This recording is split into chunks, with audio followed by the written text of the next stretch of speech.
Hey everyone, it's Jean. I am visiting you a little bit earlier today, so hopefully we will have some good lighting. Yes, good lighting. So, the reason I'm here is because I'm going to take you back a little bit in the history of making artist trading cards. I've had a few of my friends talking about artist trading cards, what constitutes an artist trading card, what could you do with an artist trading card. So those are some things that I want to talk about today. And from my original experience with ATCs, they were initially created by a Swiss artist, I believe, in 1997. So, right around that time of 2000, 2003, somewhere around that a point of time, I started becoming interested in ATCs as well as mixed media art. And the standard ATC that was designed was to be the same size as a playing card. And I thought I had one out here, and this adds to our artistic chaos. We can't find anything that we thought we had. So let me pull one out just a moment. So the playing card has a standard size of 2.5 inches by 3.5 inches. So that is the standard size of a baseball card, and like a playing card, 2.5 by. Okay, this one is a little bit small. So let me see if I can find another one.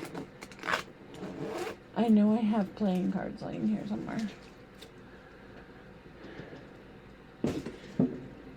You think you're all ready, and boom, something catches you off guard.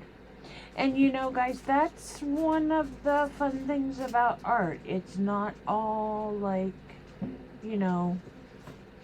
cut and dry. Here we go. Let's sit down and make something. You sometimes have to look for what you need and be prepared. That's the thing. Be prepared, Jean. Be prepared.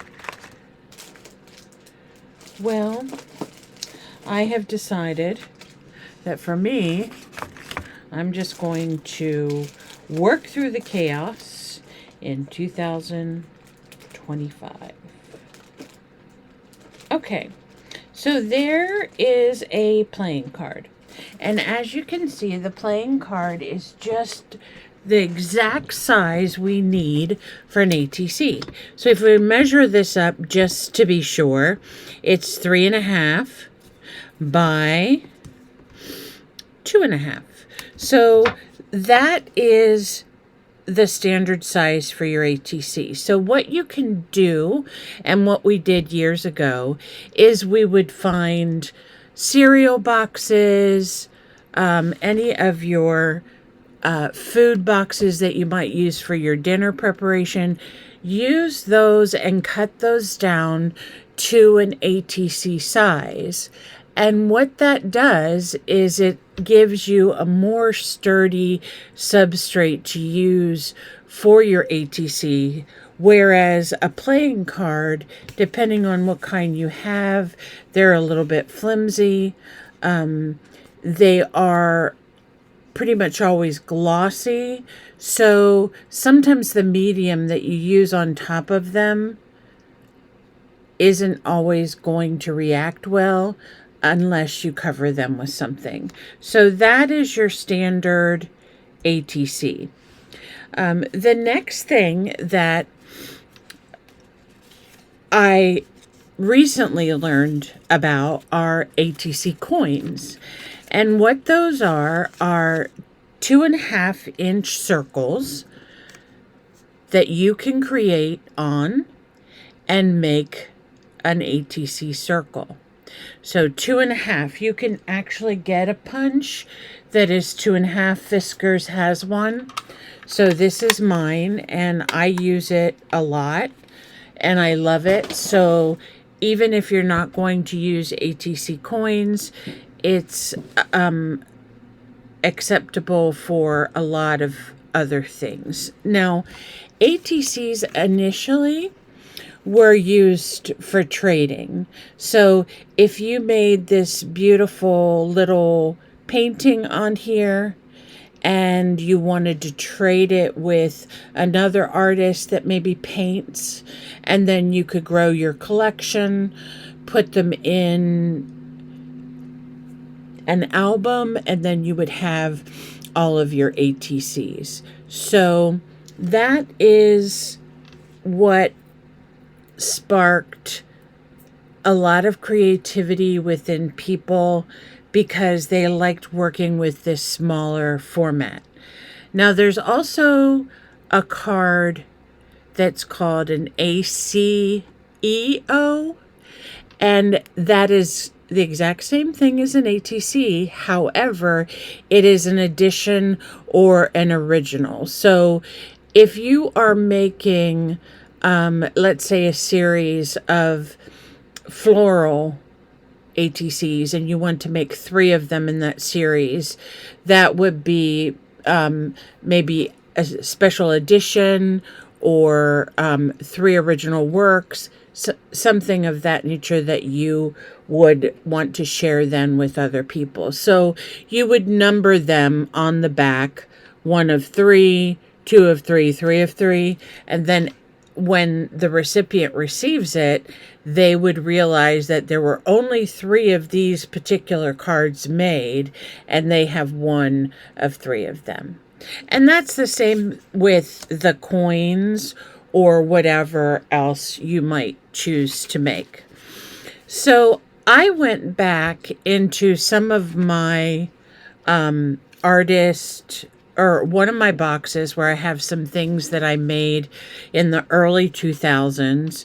And one of the other types of, it's not really a card, but it's something that you can trade, is a puzzle piece.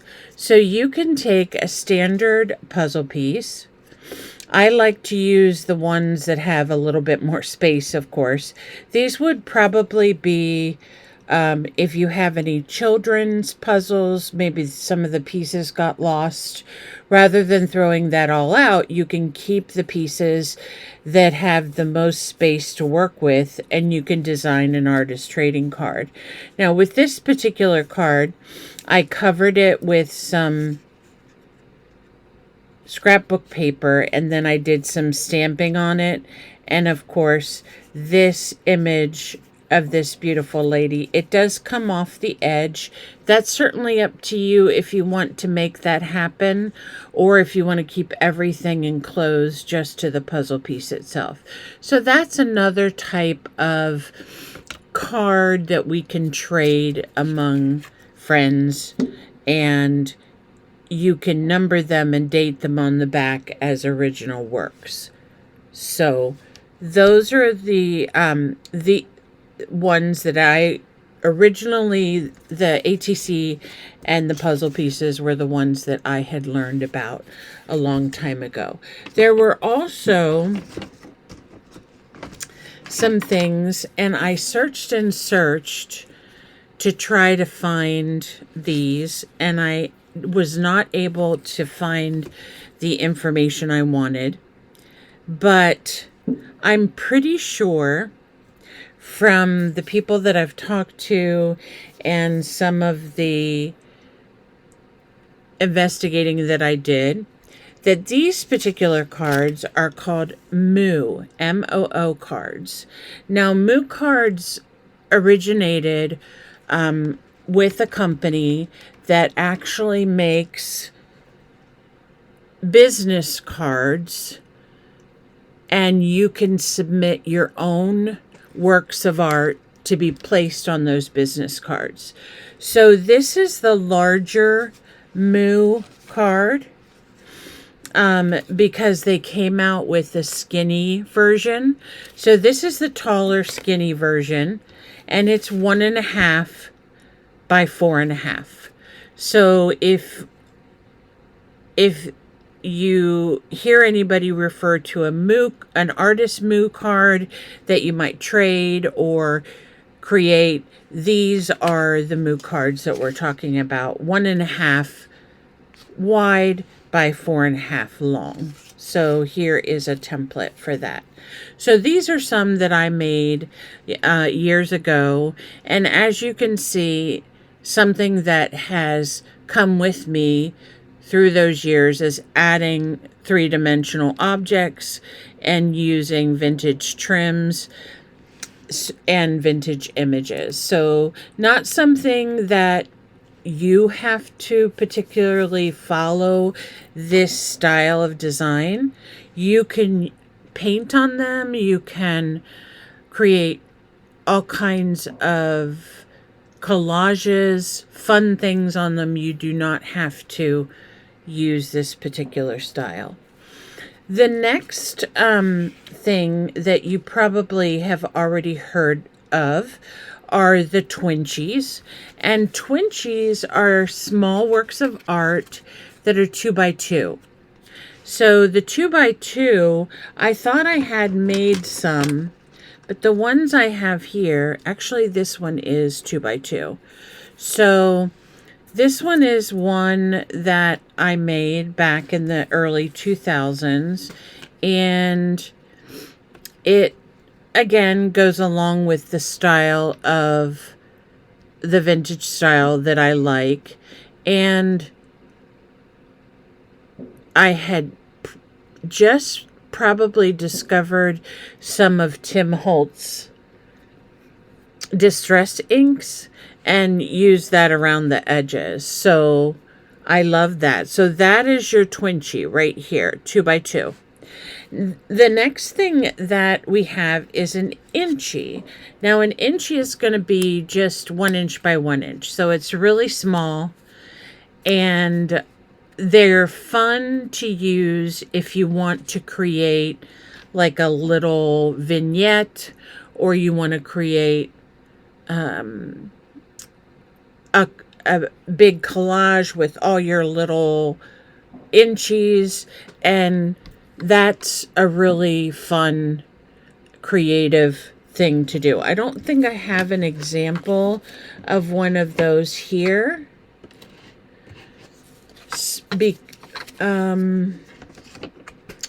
Let me see really quick if I had some. So if you just give me one moment.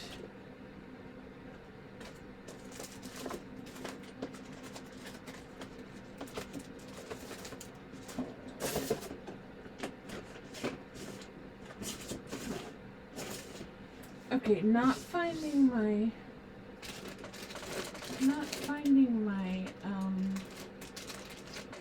my birds. Okay, I don't know where my birds are.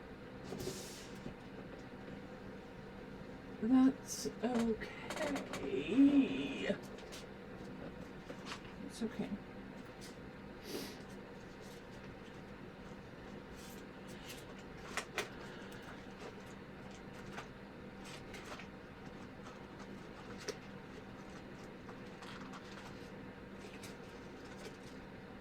Okay, I am a hoarder of sorts, so I do have a couple things I can check right here, so give me just 1 minute.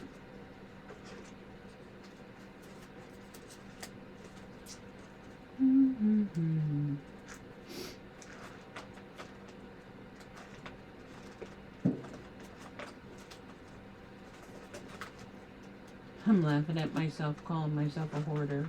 Sad but true, you know? But I don't know too many artists that are not. Okay.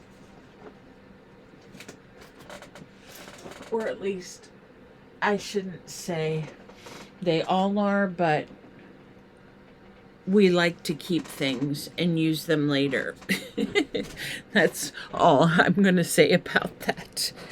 So I didn't find an inchy, but basically it's a 1 inch by 1 inch. Now, if you go to my coffee shop, which the link is always below, all my images that I have made over the last year are free in my coffee shop. So you may stop by and just download any that you want. There are some inchies in there that you can cut out, all different sizes of things. So feel free to do that. So there we go. We have an inchy, a twinchy, large moo, right? Puzzle piece, ATC, and ACEO. Now, the next ones that... Oh, one other one I wanted to tell you about before I forget. Let me find the piece for it. This one is called a mini moo. So it's just a portion of the size of these taller ones. It's only 1 1/4 by 2 3/4. And it's just an adorable little size to make a little collage on, and they can go right in your pockets, in your journals. They're fun to trade. So this is the mini moo. Okay, so here we have these. I'm going to move these up a little bit. And this one was the... Okay. So then we have some that are kind of not necessarily odd, but they're ones that have become acceptable to create over the years because there have been alterations to the actual ATC, where people have built on the idea and made other creative suggestions. So one of the things that is really fun, you can use a shape of an arch. So the arch still has to be the same size of an artist trading card. So an artist trading card is 2.5 by 3.5. So we are looking at this arch being 2.5 by 3.5, even at its tallest point. Okay.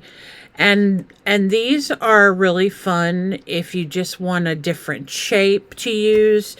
You don't have to put the point so much. You can just kind of round it off like this.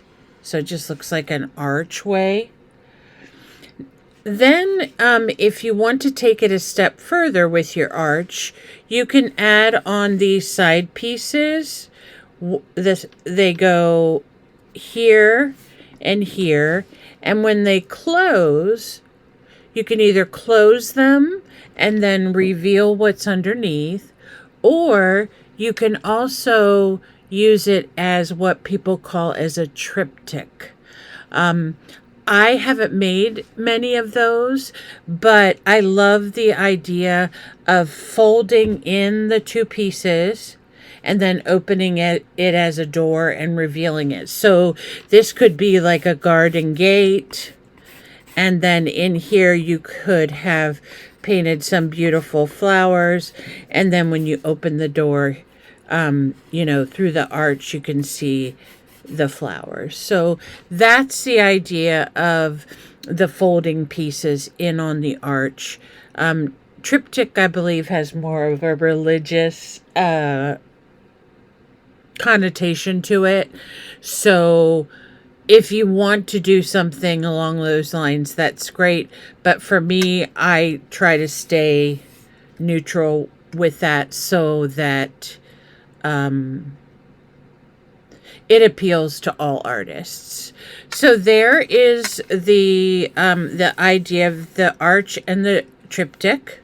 So that is a variation that had been added on relatively quickly after the ATC was born. And that, I believe, I don't know who originally came up with that idea, but it became popular among artists during that time. Now, another type of artist trading card that I really like, because I think it's a very fun shape and I think there's a lot that you can do with it, is the house shape. I have some here. I'm not exactly sure if this one is. So this one, it's a little bit big. But the idea of the house shape is to maybe create a little village. Let's say you have, you want to create something that is a series of a couple pieces.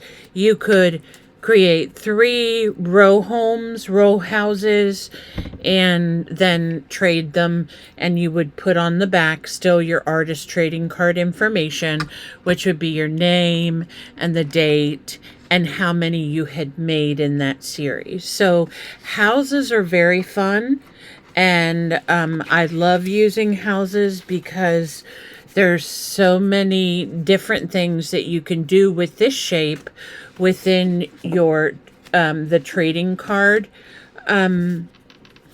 or even within your journals. So depending on what you're doing with the journal, here's a cute little piece you could add in.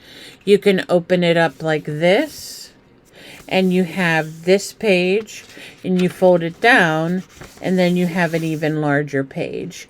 So this is just a book page attached to the inside of an house shaped artist trading card.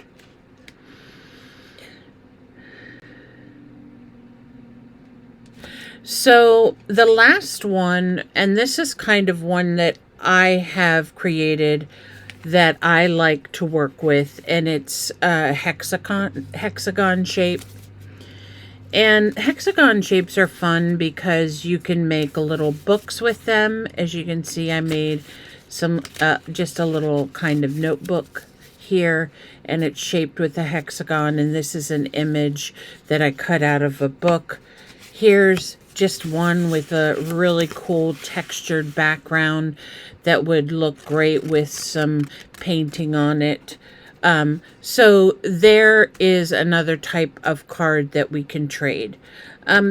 The other ones that have been used in the past for trading are Rolodex cards. There have been folks that have done a whole Rolodex for the year, and that's very fun. I don't have an actual Rolodex right now, so that's something I'd like to get, and I'd like to do a Rolodex series. Now, these I just purchased blank off of Amazon, I believe, and they are very flimsy, as you can see. So with the Rolodex card, my recommendation is to thicken this up a little bit by adding either another piece of cardstock or maybe some craft stock, something like that to it, to add some thickness so that when you are flipping through them in your Rolodex, once you get several, you know, you're not having flimsy pieces in there. So that is another one. And of course, you can use index cards, which are, there are 2 standard sizes, the large and the small. I don't know that I have any of those handy. I don't think I have any index cards handy. No, it doesn't look like it. But that's definitely something else that you could make into something that you trade would be index cards, either the smaller ones or the larger ones. And then lastly, I think the cutest one of all would be creating a ticket. You can this would be, for example, a template of a ticket, and you could cut several of these out and do little miniature works of art on them. So those are some things that I have gathered throughout my trip through mixed media and artist cards and things that I have done in the past. And what I want to do is each week I'm going to feature one of these artist trading cards. And I would like to get some other people that would like to collaborate with me and do these little artist trading cards, or whatever shape we come up with. We can brainstorm and we can come up with other shapes. We can do hearts. We can do larger squares. We can do all kinds of things. But I think within the ones that we've discussed, we certainly have a really good start to making some amazing artist trading cards out of different shapes and different sizes and different styles. And so this is going to be an open collaboration invitation for anybody who would like to do this. And the only thing that what you would do is you would basically create whatever the artist trading card size or definition is for the week. You would create that, and you would either present it in a video or a short as to how you created your moos or your mini moos or your puzzle pieces or your tickets or your little houses.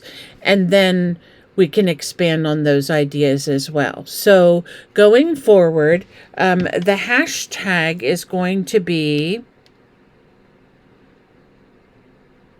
let's see.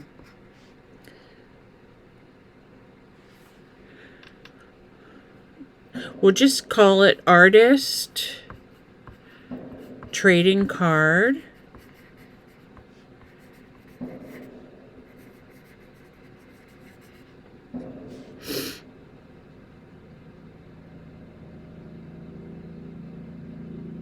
Fun. Okay? Because we're not going to stick to the standard of what everyone thinks of an artist trading card, other than the ones that we're aware of with the sizes. So what I'm going to do is I'm going to make up a list. It's not going to be a prompt list. It's just going to be a list of what artist trading card we are going to use for the week, whether we're going to use a ticket, puzzle piece, moo, whatever I mentioned to you earlier. There will be some that I will have to invent and add into the list as well. And then if you would like to participate, all you would need to do is choose whatever that week's artist trading card is and design one for yourself. If anyone would like to swap, I'm happy with swapping with anyone who would like to do that. So just message me separately if you want to swap. And I can't wait to see what we all come up with.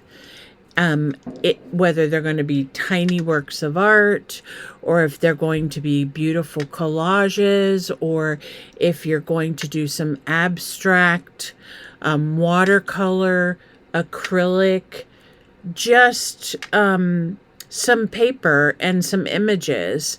So I think it's going to be a really, really fun collaboration. Hashtag artist trading card fun. Just one a week. So I will be creating that list and providing that for you. And I hope everyone chooses to join in and we can have a lot of fun creating new types of artist trading cards to share with our artistic friends. So thank you so much for listening to me go on and on and on. And I really hope that you will enjoy this and you will join in with me. So I will see you in the next one. Bye for now.